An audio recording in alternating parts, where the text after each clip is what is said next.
So I know a lot of high-performing women, and I'm literally surrounded by them.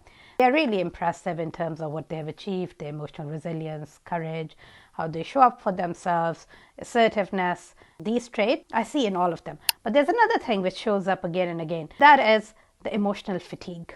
And you may be thinking, oh, it's because of the careers, it's because how demanding it is to be a doctor and the pressures that this kind of career places on anyone. And yes, the career is demanding and it places pressures, but the emotional fatigue, if one really looks into it, it's not due to work. It has to do with unhealed trauma, unhealed patterns, the emotions that they've been holding on to because they have a tendency to compartmentalize. It's very much like, this is uncomfortable, this is painful part of my life, I've dealt with it to the best of my ability and now I will ignore it. And I'm going to focus on something more useful.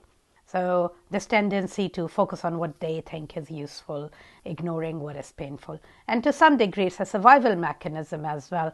But they also do it because this is what profession demands from them. Because as a high performer, as someone who has responsibility, you cannot be too emotional. You have to be objective, even in the face of stress, even things when don't go according to the plan.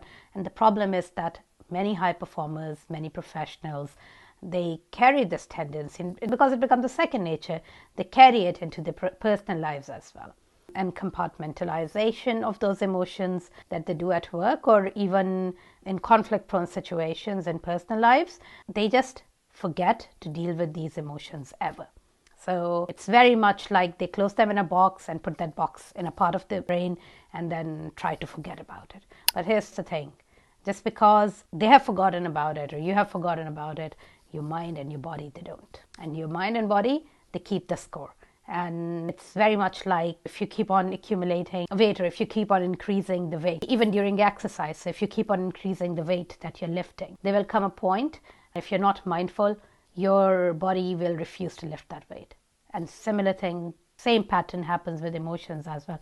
There comes a point when their mind and body refuse to keep on carrying on that emotional burden because it's just not possible.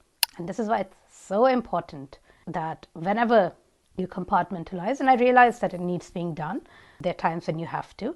So whenever you compartmentalize, once you have time, once you have an opportunity to deal with those emotions, preferably in the presence of someone else who can guide you through it, who can make it easier for you, who can show you the way. Then deal with it, process it, release those emotions, unburden yourself, and create space within for more, for resilience, for expansion.